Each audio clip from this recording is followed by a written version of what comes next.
Hey everyone, welcome back to my channel. So very exciting, we have lots of new perfumes coming out at the moment and I'm going to take you through the new ones that I have discovered in the past few days, brand new releases. If you're new here, welcome to my channel. It's all about perfumes, so do subscribe if you're not already. I'd love to have you here. I have new videos every week and I have hundreds of videos already, so do check all those out. So we have Mother's Day coming up in a few weeks, so all the brands are getting ready, releasing new perfumes fresh for Mother's Day, and we just had a flutter of new perfumes as well for Valentine's in Feb. So the one I'm going to start with and the one that I am absolutely loving is the brand new Vie Est Belle Intense Mint, not Intense, which is still available. This is Intense Mint. Here is the packaging. It's got the sparkly white packaging and then it's kind of shiny red that matches the liquid and the little bow on the top.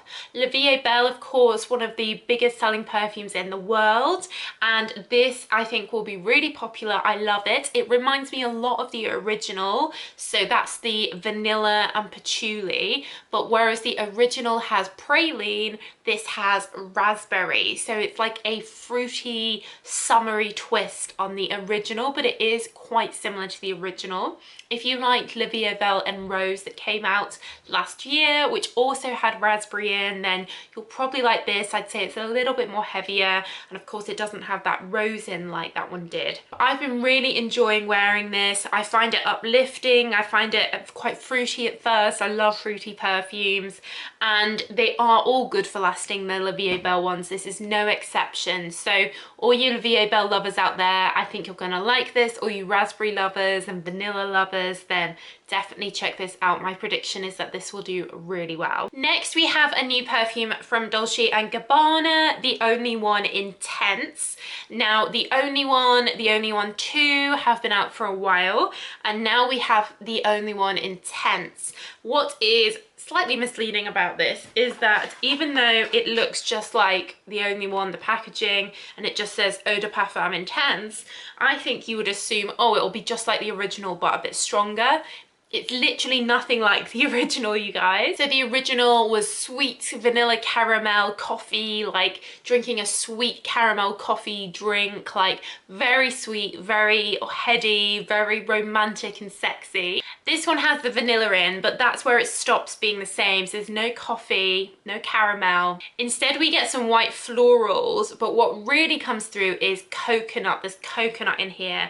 Now coconut always makes me think of summer tropical vibes. So if you want something that is intense and heavy, and this is, it's got that intense vanilla sweetness, but you also like coconut, perhaps you like Versace's Crystal Noir, then I think you'll like this. After, in the dry down, I've had this on for a few hours. The coconut to me is really coming through and dominating. There's a little bit of cedar and cashmere in it as well, which kind of is coming through, but predominantly I'd say at least 50% of the smell is quite coconutty, which is great because coconut helps perfumes last. It's a deep, very good note to include in a perfume, but don't think that this is just a stronger version of the original. It's a whole new perfume, and personally I would have called this the Only One 3 because it's just new and different. And I think I will do a video taking you through the 3 in the range, so watch out for that, and I'll leave it linked when I've made it. So next we have a new one from Armani, C range. Now you might remember C Passion, it came out quite recently. This looks like it, but it's not, it's different. This is C Passion Intense, a new edition version of it. I really like this as well, guys. At first, you get a lot of blackcurrant, so it feels fruity and fun, and now in the dry down, it's getting quite powdery and musky. It does have the vanilla and patchouli that the original has, but they're not coming through as strong for me at all. I'm finding this more of a fruity, musky smell, so quite different to the others in the range. It kind of reminds me a little bit of Armani Code. The original C Passion was not musky at all. It was tropical with pineapple, fruity, really liked that as well. And to me, it did smell like a fruity version of the original C. This smells almost like a new fragrance. Again, I think they should have called it something different and not just Passion Intense, because it's totally different, and you could so easily pick this up thinking it's the same perfume, and it's really quite different. I'd also say that I don't think it is as intense as the original Passion. The muskiness makes it a bit fresher and lighter, whereas the originals like Passion, Original C, or a heavy vanilla. It's certainly pretty. If you found the vanilla in the Original C, Passion and C too much, then this is a nice alternative. It's more perhaps work appropriate. It's a bit more got that muskiness of Narciso Rodriguez. So again, a nice interesting spring perfume. Personally, I would have made this, I don't know, yellow or something that makes me think that it's fresh, fruity, musky, not something that looks deep and intense, because it isn't deep as intense as the original Passion. Next we have a new one from Carolina Herrera, 212 VIP Rosé. This comes in an all red packaging. This was really interesting one to smell. It's quite a peppery, spicy perfume. When I first sprayed it, I was a bit taken aback almost, like, oh, wasn't expecting spicy. So totally different to original 212 VIP and 212. It has a liqueur in and tiramisu, and then lots of that pepper, so it's like a peppery tiramisu, so quite evening, quite spicy.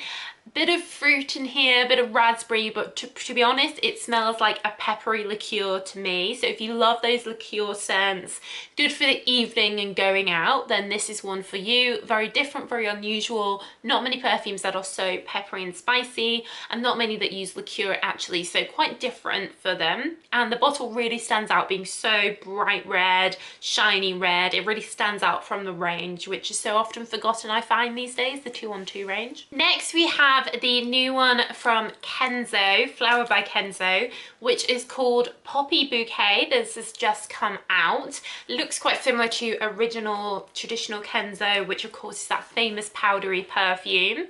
This, a little bit misleading again, actually. A lot of these are a bit misleading with their name. So this is called Poppy Bouquet. It actually is not floral at all. It doesn't have poppies in. It has Bulgarian rose and gardenia in, but to be honest, the thing that I mainly get from this is the almonds that are in here. There's almond and I think it's called Nashi pear. To me this smells, well, it smells gardenia, but it smells almond gardenia. So if you like warmth type warm almond perfumes, the gardenia makes this very pretty and a delicate smell. Gardenia is a very delicate smell to me, but then the almond makes it warm. So to me this is quite an innocent smelling perfume. It feels like the kind of thing perhaps someone would wear if they don't want a perfume that's going to be like really out there and controversial or strong or sexy. It's more something warm and reassuring and delicate. I think it's pretty, but if you love the smell of poppies, then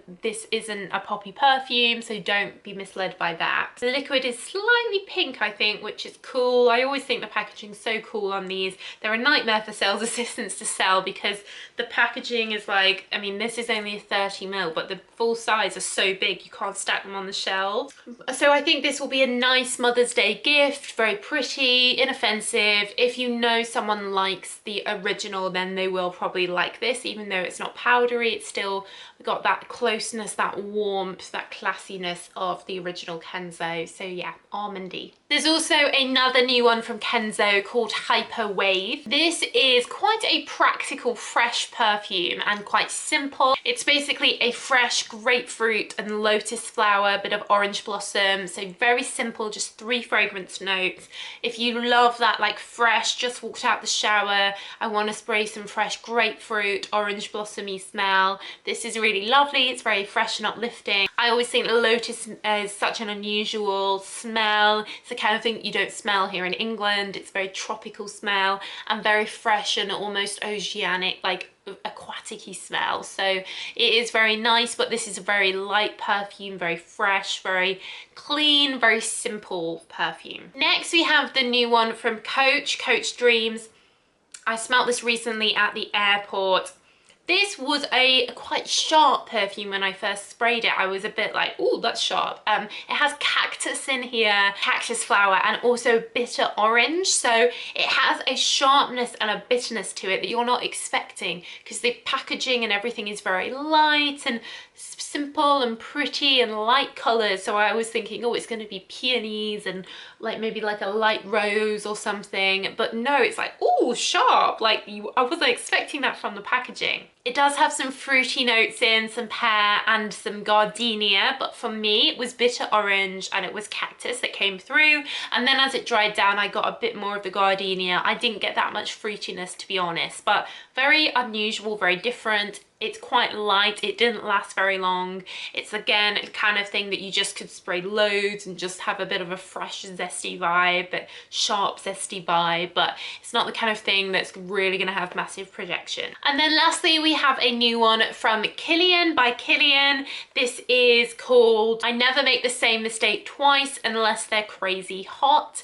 You might have seen my recent Killian range review of these perfumes with the big circle and globe unusual shape. I do love Killian because I think they're very good for lasting, very quality, very strong perfumes, and this was no exception. To me it really smelled like a Killian perfume. This is a deep plum, a deep rose with some pepperiness in it, deep patchouli, deep vanilla. It smelled quite wintry to me. It smelled nighttime to me. It smelled heavy floral, heavy patchouli. It smelled very classy and high-end to me, the kind of thing that I could imagine smelling on someone, and it would smell very expensive and meaningful and purposeful and quite a boss smell perfume. So if you like those slightly peppery, intense patchouli with those deep fruits in there, then this you'll probably like as well. But do check out my review of the others in this range because they are all really interesting. So that's it, guys, my rundown of new perfumes that have just come out. Let me know if you've tried any of these, which is your favorite, and I'm sure there'll be another new perfume review coming soon,